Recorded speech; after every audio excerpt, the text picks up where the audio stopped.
天会の皆さんでした。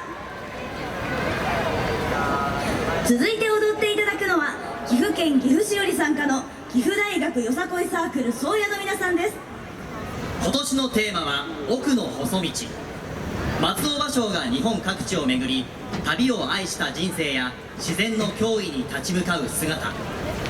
旅を終えてもなお新たに歩み出す思いとは。300年歌われ続けた俳句とともに彼方まで広がる宗谷の旅を奏でます。それでは踊っていただきましょう。岐阜大学よさこいサークル宗谷の皆さんです。どうぞ。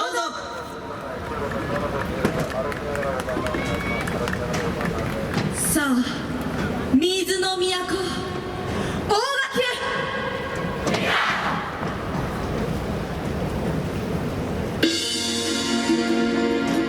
月日を白帯の価格にして行き交う年もまた旅人なり。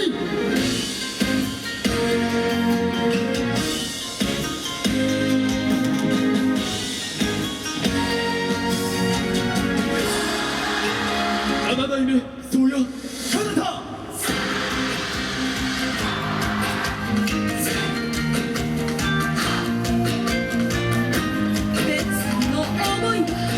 激しに変わる。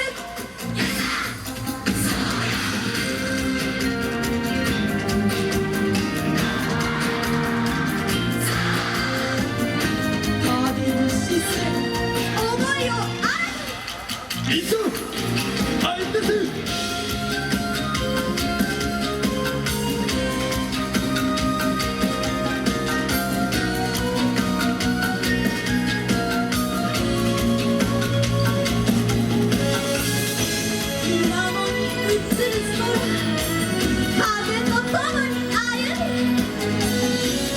夢にまで見たこの景色。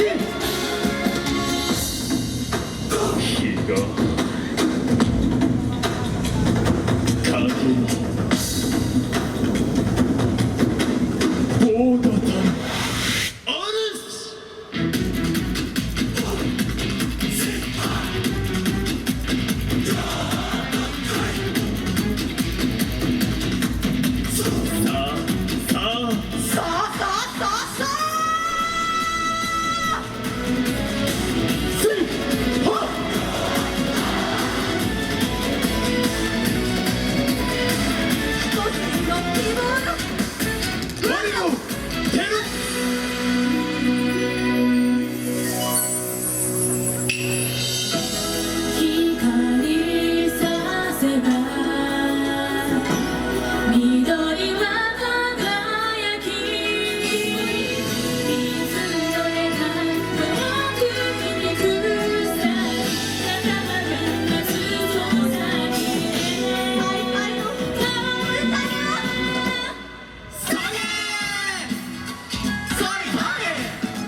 皆を沸かそう。